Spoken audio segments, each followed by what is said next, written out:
What's going on, guys? It's Adonis. This is the first video back for Dragon Ball Super for 2018. Now, a lot of you guys have been asking me over the past couple of days what my thoughts are on how the Tournament of Power is going to end. How are they going to defeat Jiren based on everything we've known thus far, as far as what's been led up to this point, and also the leaks that have come out over the past couple of days. So I'm going to give you guys my thoughts on what I think is going to happen for the end of this Tournament of Power. Now, if you guys are fans of Dragon Ball Super, make sure you hit that subscribe button and you have notifications turned on so you don't miss any future content. And before we get into it, huge shout out to everybody on Patreon. I appreciate you guys so much. Thank you so much for the subscriptions over the past month. We're building this out even faster than I thought we were going to. These giveaways should be popping off very soon. So if you guys haven't subscribed over on Patreon, go ahead over there. Make sure you guys select it here. And also, for those that don't know, Dragon Ball Super videos on this channel are Sunday and Monday here in Australia, which is Saturday, Sunday in the States. And also on Wednesday and Thursday, I may drop additional Dragon Ball content depending on leaks. So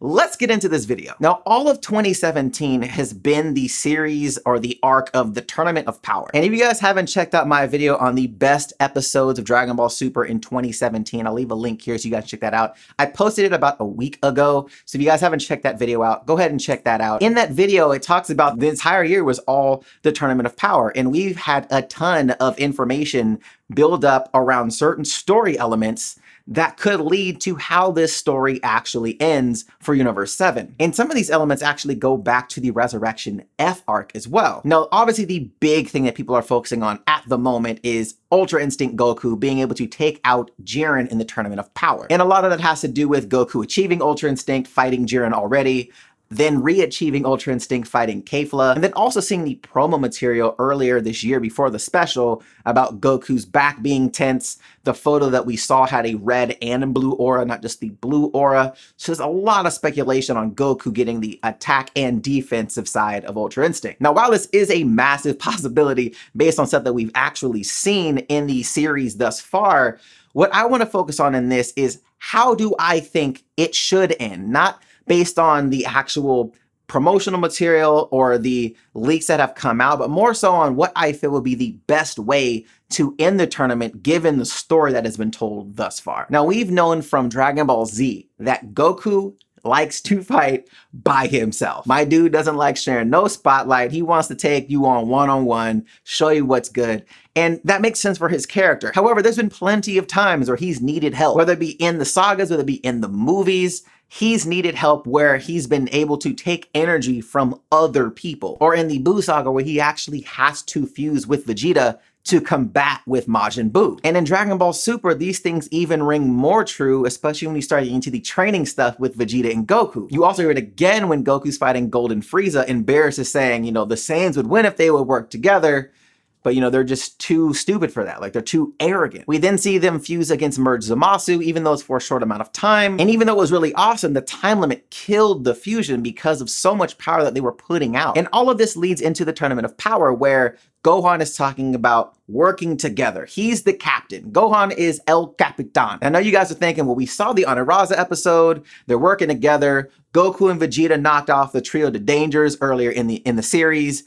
So they're working together. And while that is true, it's not going to be enough to beat Jiren. Now, let me explain why. When you look at the fight between Oniraza and the Z Fighters, Goku is in Super Saiyan Blue. Not Super Saiyan Blue Kaioken times 20, just Super Saiyan Blue. By himself, Goku, by himself, in Super Saiyan Blue Kaioken times 20, would be stronger than every other Z Fighter put together that was left over trying to take out Oniraza. That's because of the multiplier of Kaioken. But Goku was not in Kaioken times 20, he was in Super Saiyan Blue, which is significantly weaker than Kaioken times 20. And we know that Kaioken times 20, Goku was no match for Jiren. Zero. So if all these Z Fighters put together, which is weaker than Kaioken times 20, could take out Oniraza, guys, like, Oniraza just wasn't a threat. So having everybody combine their powers against Jiren is not going to work. Like, it just isn't. It's not going to work. So Vegeta and Goku, no matter how strong they are at the moment, current level, Super Saiyan Blue, it's not going to be enough to combat against Jiren. And on top of that, we haven't even seen Jiren fight at full power yet. We have no idea how strong this guy actually is. So here's my thought on this entire thing. This is how I think personally it should go. And all of this is based on what we know of the story thus far. We know that Gohan was really focused on teamwork. He was like, look, we need to focus on teamwork in the series. Number two, we know that Goku does not have access to the attack side of Ultra Instinct. When he was fighting Jiren, he had the defensive side on lock, but when he attacked Jiren, whether it be with the Kamehameha to the face, whether it be the punch at the end or the knee to the stomach, it had zero effect on Jiren in a negative way. Like, it just didn't affect him. The dude took it and landed and stood there like, I'm waiting for this attack. Like, let's go. Like, he was completely unfazed by Goku's attacks. And that alone is backed by Kefla. Kefla was like, what kind of attack is that? Like,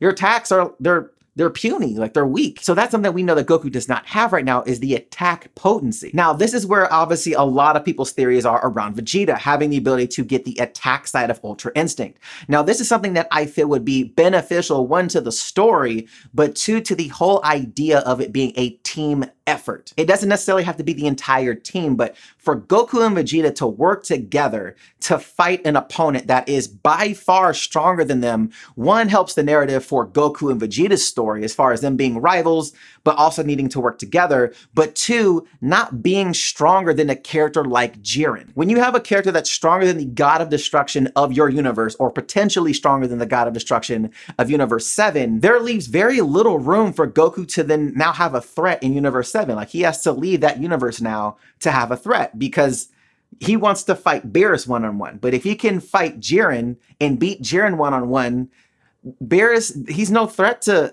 him anymore. Like, there's nothing there. That's like a ceiling that he's now hit and surpassed. So I don't feel it really supports the Universe 7 story at all anymore. Like, Beerus is just kind of another character. And number three is the fusion aspect of Goku and Vegeta to be able to use both the attack and defensive sides of Ultra Instinct to take out Jiren. Now, I know some of you are probably saying, well, that's overkill. I don't think it is. Like I said, we don't know how strong Jiren is, and we still haven't seen Beerus's max power. So if Vermont or Vermouth, or however you want to translate that name, if he is on the level of Beerus or around that level, and Jiren is stronger than him, I think it would make a lot more sense to actually have Goku and Vegeta fuse and use Ultra Instinct against him. I think that'd be so much better because of that fact of, if they do revive these universes, it gives something that Goku can actually train towards. Like, damn, like, that's a guy that I actually want to be able to beat on my own, but at this point in time,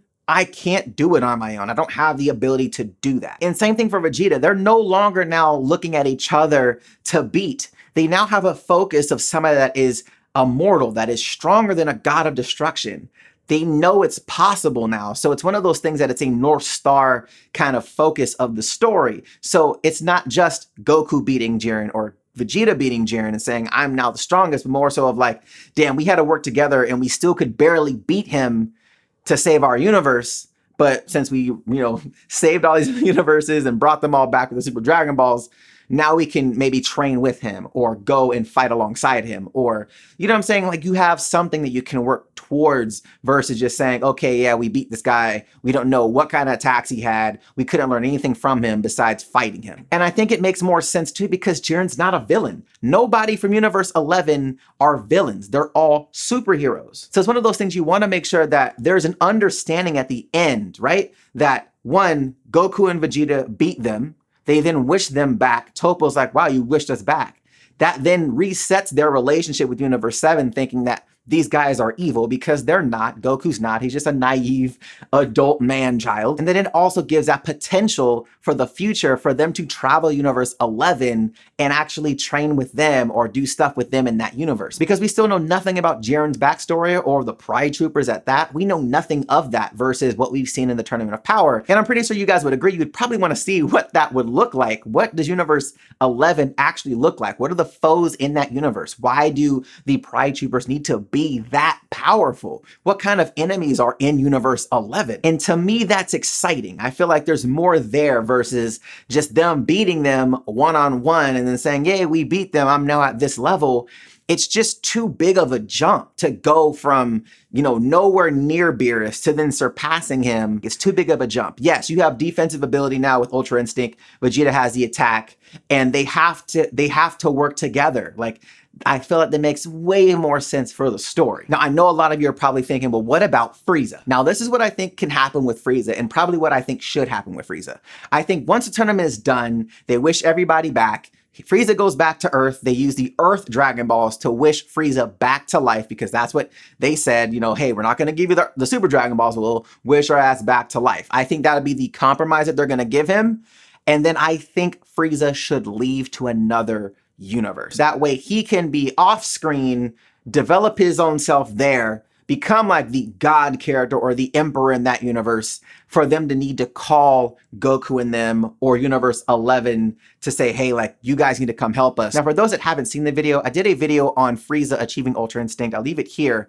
But in that video, I talk about Frieza having the most potential out of any fighter on Universe 7. Check that video out, but this is the reason why I think this would make the most sense for his character. So if he leaves to another universe and he's training in that universe, not having anybody that can essentially mess with him there, he could grow exponentially faster than Goku, Vegeta, any of them. We've seen Frieza go from Namek level Super Saiyan power, okay? Namek level, talking about arcs back, to Super Saiyan Blue level in 3 months.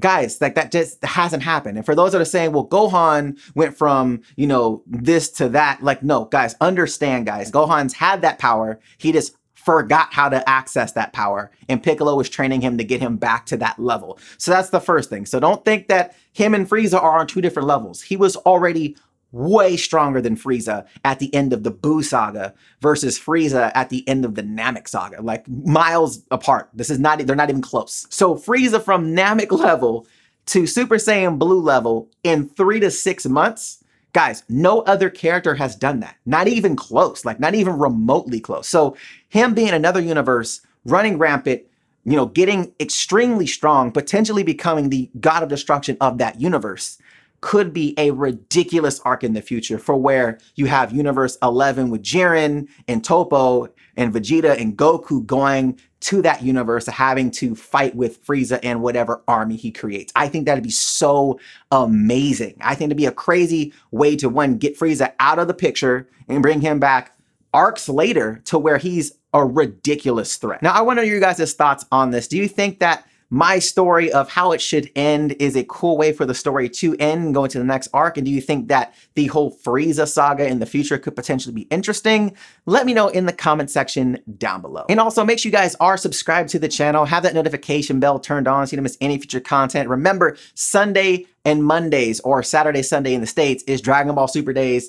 And again, I will be launching stuff throughout the week, depending on leaks. So stay locked in. And if you aren't subscribed on Patreon, go head over there so you guys don't miss any cool giveaway perks and other live stream action. But if you guys like this video, hit that thumbs up button, show your boy some love. And if you want to check out my latest videos, the links will be right here to the side. All right, guys, till next time.